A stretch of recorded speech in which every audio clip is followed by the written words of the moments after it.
1965 की film guide देव साहब के करियर में बहुत खास रही है। ये तो हम सब जानते हैं। देवानंद ने कई बार अपने इंटरव्यूज में कहा कि गाइड ही वो फिल्म थी जिसके साथ उन्होंने ये बात तय कर ली थी कि वो डायरेक्शन में कदम रखेंगे।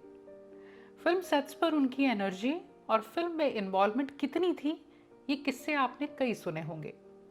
लेकिन आज जो किस्सा मैं आपको सुनाने वाली हूँ वो तब का है जब देव साहब की एक जिद थी और सभी क्रू मेंबर्स इतना थक गए थे कि सबने मिलकर देव साहब को एक झूठ बोला। ऐसा झूठ जिसे आज भी हम स्क्रीन पर देख सकते हैं। क्या हुआ था और देव साहब को मालूम हुआ तब क्या हुआ, आज की यही है कहानी फिल्मी पर सच्ची।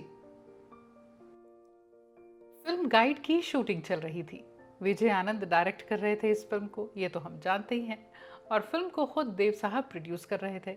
शेड्यूल में गाना शूट हो रहा था, गाता रहे मेरा दिल, गाता रहे मेरा दिल।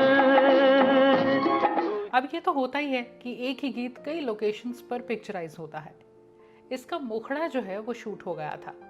अब देव साहब ये चाहते थे कि अब जो अंतरा शूट होगा वो रोहतांग पास में हो।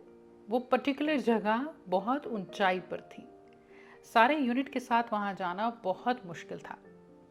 यश जौहर प्रोडक्शन कंट्रोलर थे।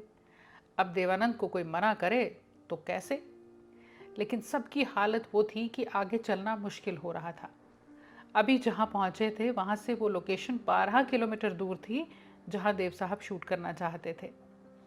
यश जौहर ने सिनेमाटोग्राफर से पूछा कि क्या जिस लोकेशन पर हम यहाँ पर हैं आगे जाकर कोई ज़्यादा फर्क पड़ने वाला है।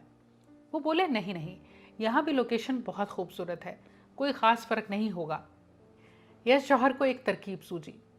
विजयानंद से बात की और प्रोडक्शन टीम ने देव साहब के पहुंचने से पहले जो माइलस्टोन्स होते हैं ना, जिन पर डिस्टेंस लिखा होता है कि अभी जगह कितनी दूर है, एक नया बिल्कुल वैसा ही बनाया।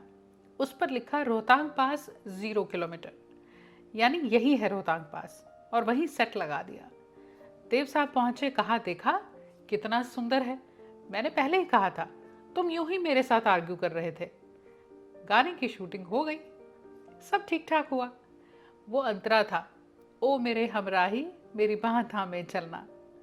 अब देवानंद तो देवानंद है, घूमते घूमते आगे निकल गए। आगे जाकर नया मील पत्थर देखा जिस पर लिखा था रोहतांग पास 11 किलोमीटर।